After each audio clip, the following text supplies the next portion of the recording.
Welcome to Nonprofit Impact on meetadvisors.com. I'm Megan Dugan-Bassett, your host. On Nonprofit Impact, we talk about tips for how to make your nonprofit more effective with leaders in business, philanthropy, public policy, and direct service. Today, I'm joined by Jonathan Eisler of Perspectives Organizational Consulting Group. I'm really happy to have him here. Jonathan has 10 years of experience in business administration, management consulting, and organizational development. He holds a master's degree in industrial organizational psychology from the Chicago School of Professional Psychology, as well as an MBA. He's currently also the VP of Programming for the Association of Consultants to Nonprofits, which I'm also a member of here in Chicago. And previously, Jonathan worked at Avatar Solutions, formerly HR Solutions, where he helped organizations develop cultures that really maximize the engagement of their people. Thank you so much for joining us, Jonathan. It's great having you here. Thanks for having me here. I'm excited. I'm a big fan of Meet Advisors. So you're the director of Perspectives Organizational Consulting Group, which is a division of the larger organization of Perspectives. Can you tell us a little bit more about what Perspectives does, what your organizational consulting group does? Absolutely. So for about 34 years, Perspectives as an organization has been really focused on empowering happy and fully engaged workforces. So that the organizations that they can work for, or that they do work for, can be much more effective. We've done this through our high-touch employee assistance programs, or our EAP, and then also through our organizational consulting and workforce development services. And those two are the ones that fall under my division, the Perspectives Organizational Consulting Group. Now that in and of itself doesn't set us apart or make us unique, if you will, but it's really how we go about doing these services and how we really work with our clients that does. And there's really three things I want to drive on there. One, it's our long-term focus on the relationships that we have with our clients. First is a short-term focus on maybe a project or maybe just what that next quarter looks like from a financial perspective, let's say. Secondly, it's also the collaborative approach that we take to our client work.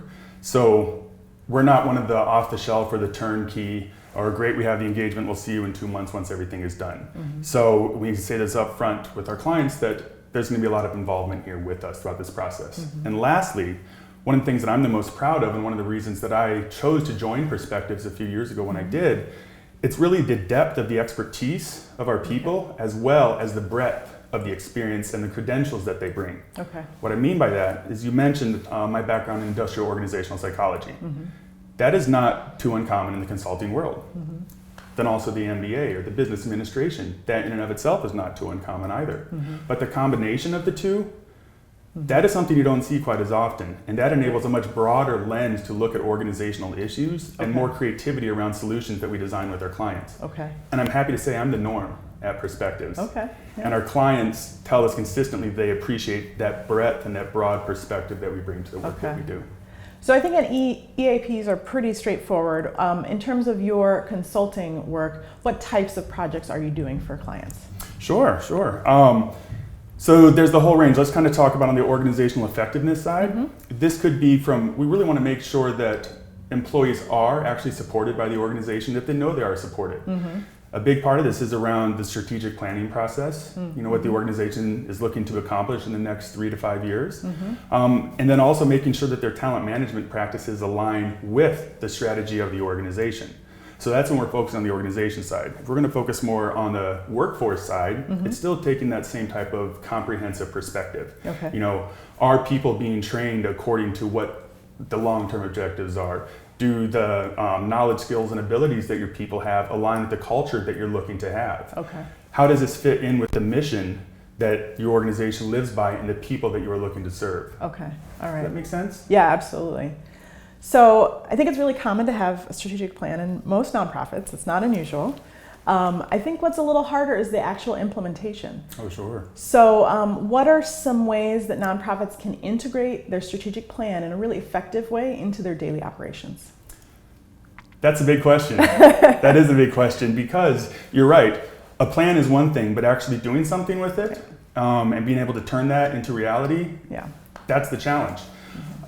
I think what we have really found is that for that to happen, we need to have people empowered. The organization, the staff, all the way down to the front lines need to be able to do this, because daily integration starts at the bottom. It really does. But for that to happen, there's change that needs to happen at the top. So I'll talk about both of those separately, if you will. So let's talk about from the front line, the integration on a day-to-day basis. I'm really talking about commitment here. These are the people that are going to be every day making sure that what they're doing is getting you one step closer to your objectives that have been outlined in your plan. Now, the commitment for that is another issue. They may have the knowledge, the skills, and abilities to do that, but are they really committed to do that? So what we have found is that when the organization brings their staff into the discussion of how are we going to get there, that motivation to stick to that plan, that almost personal accountability is then magnified. And I think that that's where the ball gets dropped too often, because most organizations that I know, they will bring their staff into the planning process, but usually those discussions are around what are we doing well, what can we be doing better, what opportunities aren't we going after, like the SWOT analysis type of discussion. And then from there, that data is taken back to leadership, and they sit down and say, okay, based off of that, where are we going to go? Once those objectives are outlined, then that's usually handed back down. Then maybe it's a director or program manager who says, okay, in the next 3 years, here's what we're going to accomplish, here's how we're going to do it. And again, I think that what was missed is bringing the people back into the conversation to define how are we going to get there. And I think once that really happens, people have that commitment, because now they're not just doing something that was handed down to them, they're being asked to do stuff that they were part of designing, right? So now that's from the bottom up. But now for the top, to really have a fully empowered workforce, and I'm also talking, I think a term right now you may have heard a lot of is self-directed work teams, which really what it's saying in theory or in practice is that leadership is less focused on the command and control aspects of the job, because they have full faith in their people to be able to execute appropriately, and they're able to focus on tomorrow for the organization. They're able to think conceptually and strategically.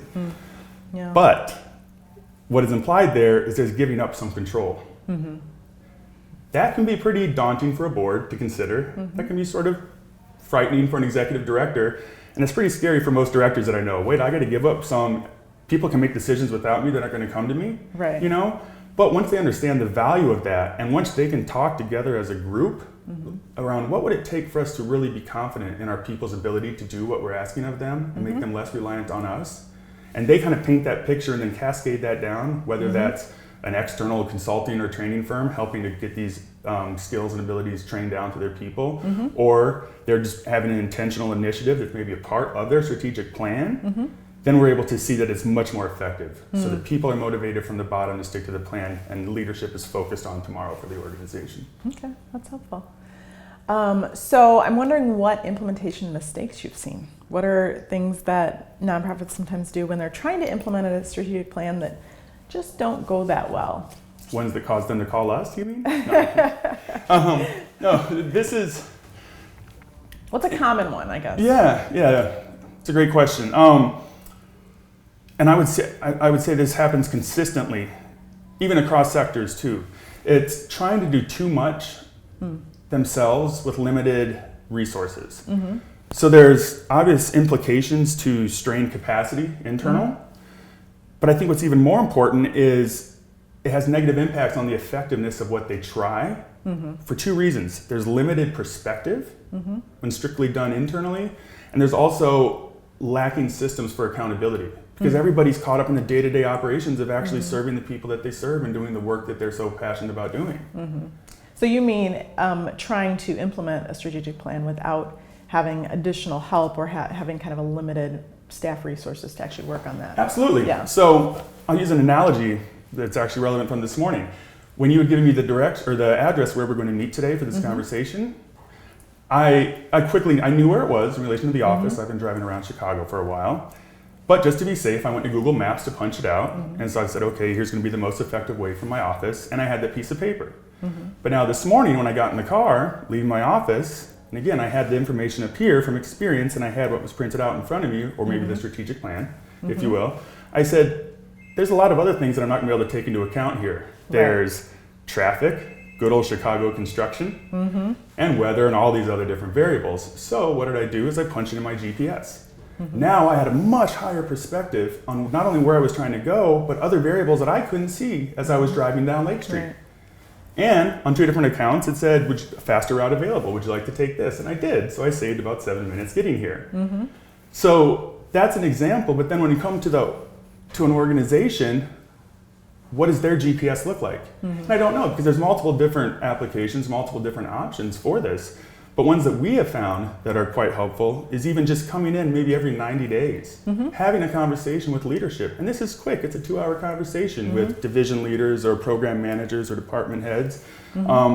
And saying, what have you done in the last 90 days to get us towards our objectives that we outlined in the strategic plan? And it's a debrief. And also, we're on the outside. So we're not tied to any of the internal politics or some of the infighting that may be going on or whatever some of these other things may be. And then the next conversation is just as important, because it's what are you going to do in the next 90 days to get you going forward and get you closer towards your goal. We go around the room, we have this discussion with everyone, it's a verbal agreement, and then 90 days everybody knows we're going to be back out there, we're going to be having the same conversation. What can we do to continue this movement on where we're looking to go? Yeah.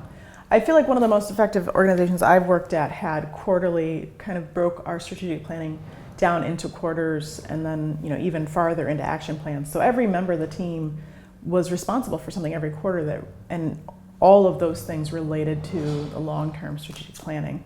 Absolutely. And I would also assume that there was room, or I would hope there was room for adjustment. Yes, right. And again, I think that's a perfect example where you were brought into the process. Right. You know, versus that wasn't just a top-down mandate. Right. And so you guys really brought in the process and the understanding that things change. You get back to the whole SMART goals, right? Yeah, absolutely. Well, thank you so much, Jonathan. It's been really great having you. I really appreciate you coming. This has been fun. This has been a pleasure. And I look forward to seeing you on the board soon on the Association of Consultants and Nonprofits. Yes. Thank you, everyone. Look for more conversations with thoughtful leaders on meetadvisors.com.